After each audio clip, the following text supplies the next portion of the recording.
section down onto the ground, the spectrometer, and then spending about 10 hours analyzing the soil. And they do believe from a news conference, a briefing that they just concluded, that the Sojourner is up against a rock right now, and that would be good news because they hope to get the Sojourner up against Barnacle Bill. That's the name of the one rock that they wanted to look at first, and we'll show you that a little bit later.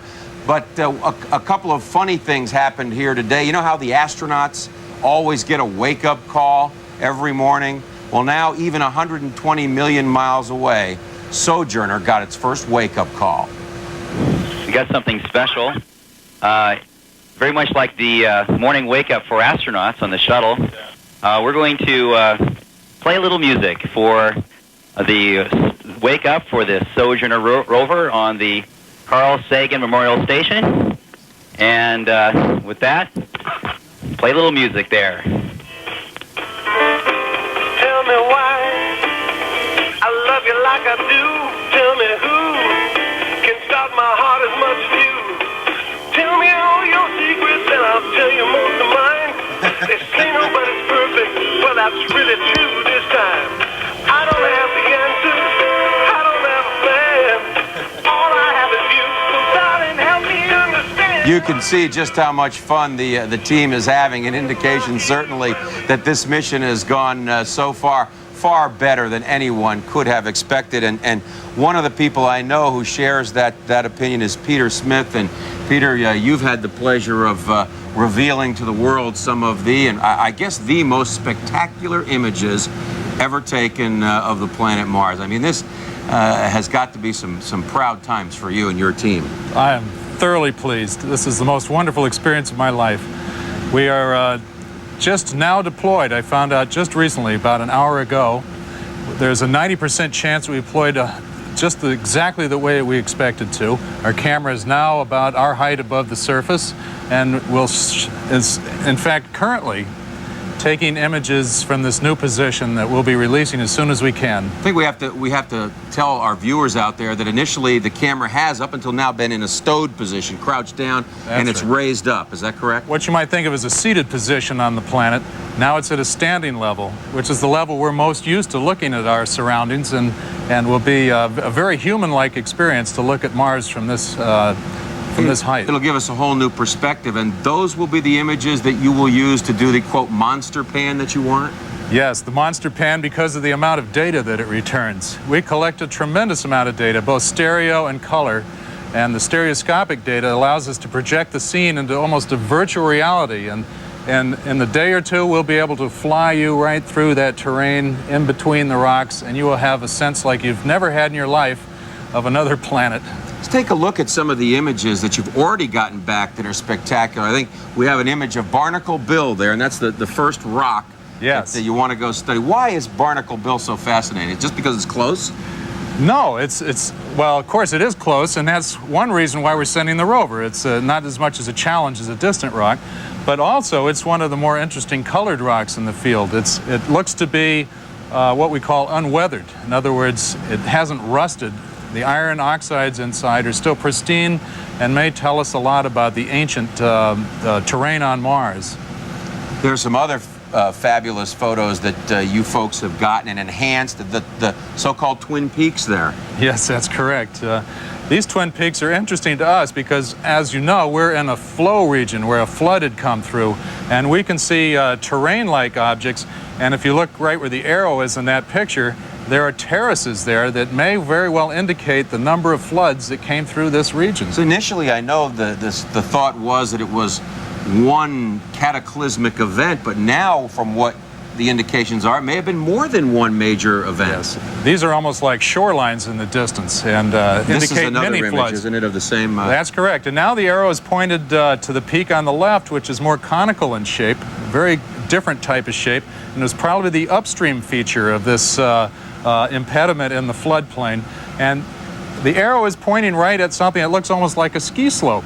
Different color, a linear terrain, and this is tremendously exciting. We're just looking forward to getting close-up spectral images of that feature. Everything we have heard is, and now we have the arrow on the right side again. That's correct. That's the terracing I was talking about, maybe the shorelines. amazing, just in the foreground there, the tremendous amount of rocky material. I mean, this site, the geologists are saying, is just so much better than Viking ever was. Absolutely, and the site, yes, here. This is the cluster of rocks that we have been particularly interested in because they all seem to be pointing or leaning in the direction that the flow had come through this area. And it's as though the flood had just ended a few years ago, even though we know it's 2 billion years old. That's that flat-topped rock there, flat-top the table rock. with some dust on it. And now we're interested in going into our deploy position. We'll be looking down on those rocks. We'll have a different view, and we'll also be doing a stereo mapping of this region, and we will be able to measure the actual depth of this depression, and if we happen to have been lucky enough, we may be in an old stream bed. Let me ask you a final question. Even though you're an expert in imaging, these images that you are getting back have to far out exceed anything you thought, or not? They are what I had imagined at the beginning of the project, but as the project went on, I got more and more ready to compromise, you know. But now here we are right back at that first thrill when I first imagined what the camera could be like. Peter Smith, thank you very, very much. And again, Peter Smith and his team providing the world with the most spectacular views of another world ever taken. This is John Zarrella reporting live from the Jet Propulsion Laboratory in Pasadena. Lyndon? Sounds like the best is yet to come, John. Thanks very much to you and indeed. Peter. NASA says today has been a little bit slower. They received data back from the Sojourner, from the lander. The Sojourner did carry out experiments, some soil experiments. The data did get back here, but that won't be released until tomorrow morning during a 10 a.m., that's 10 a.m. Pacific time, press briefing. So they'll have the information then on what the chemistry, at least an initial analysis of the chemistry of the Martian soil is.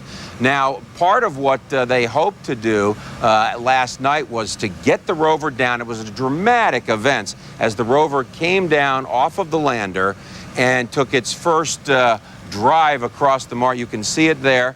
The movie, the rover movie, as the rover made it down and then stopped on the Martian surface. The first automated vehicle to ever take a drive across another planet. And there again, you can see another image of that. And on the left side of the image, you can see Barnacle Bill. And Barnacle Bill is the rock affectionately named, and it will be the first of the rocks that they hope for Sojourner to get over to and put its spectrometer, its sniffer onto Barnacle Bill there on the left. And as a matter of fact, it's probably on its way over there right about now.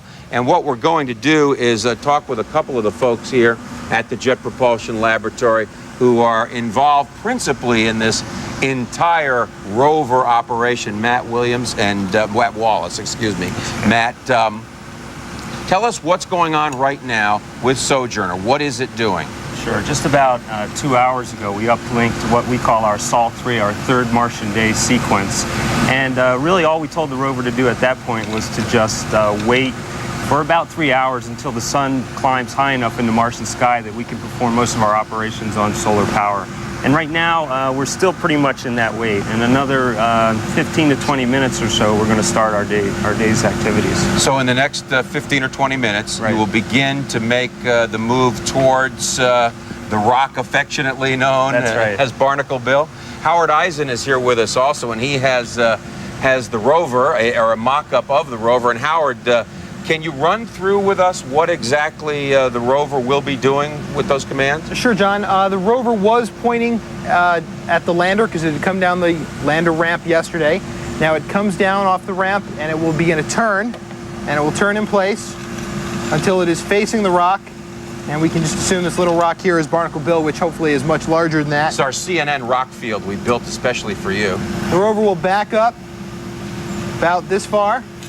And the APXS, which is the sniffer right on the back of it, will back right into the rock. Of course, we don't have the sniffer on this model. Sorry, not on this one. But where would that be located for those? The APXS instrument is located approximately right here. We will extend it part way so it's about here at an angle similar to this, and we'll back right up into the rock. Now, Matt, how far how fast, or either one of you can answer this, does the rover actually travel on Mars? It's very slow, isn't it? It's very slow. Actually, it travels at about 0.4 meters per minute, which is just about 1.5 feet or so each minute, and that's pretty much top speed. Today, we're only going to travel about half a vehicle's length, and it'll only take us a minute or so to get to where we want to go. So now, give us an idea, if you can, Howard. What would you do then? You want to back away after you've done your analysis, say, of Barnacle Bill. Then what do you do? Well, after driving into Barnacle Bill, we will drive away from it. We'll begin a series of soil experiments. We'll spin the middle wheel in the ground to kind of get an idea of how strong the soil is and how abrasive the soil properties are. We'll probably then turn towards the next demonstrate any of that with the I don't have the model? ability to control this model individually to do that.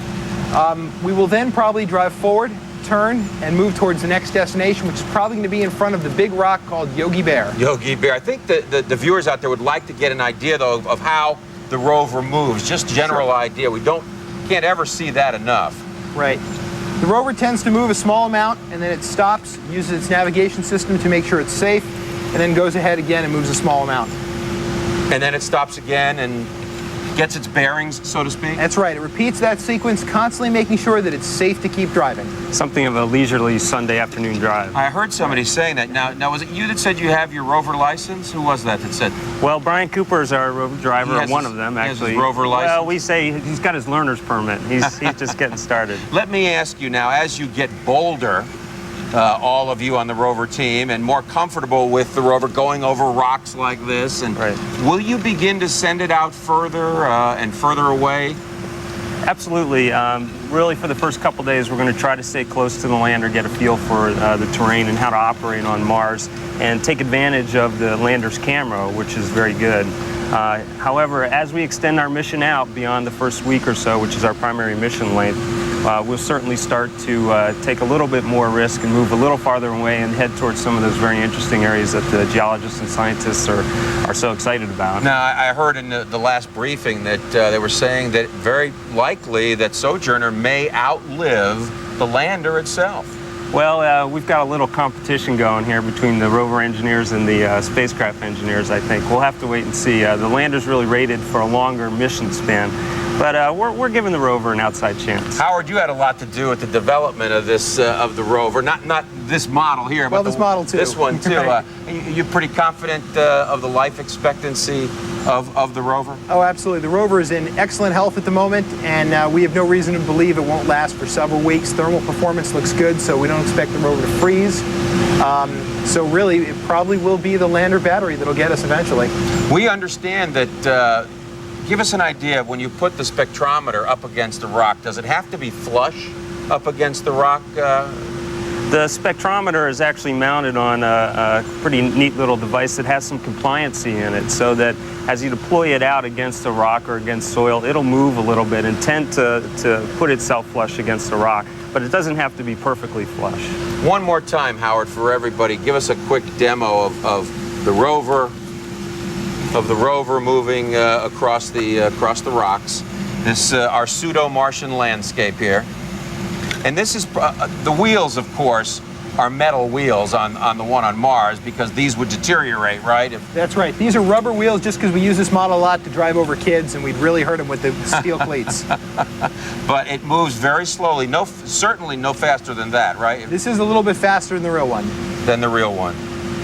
And once you get to your site, it's a good 10 hours of analyzing the data and then sending the data back the next day, on the next Sol, the Martian day. That's right. That's exactly what we did last night, too. I can't thank the both of you enough for taking some time to come here and spend it with us. I know you and I, Howard, did this 2 days before the launch of Pathfinder on December 2nd. That's right. From Cape Canaveral, Florida. And it's neat every time we look at it. I know that the viewers out there get a tremendous kick out of watching exactly what's going on 120 million miles away on the surface of Mars. Certainly fascinating stuff going on here at the Jet Propulsion Laboratory. Back to you, Lyndon. John, I just want to know if they're going to let you drive it after you finish signing off. You know, I've never asked Howard if he'd let me drive it, but I might. I might. All right, John, thanks a lot. CNN's John Zarrella in Pasadena, California.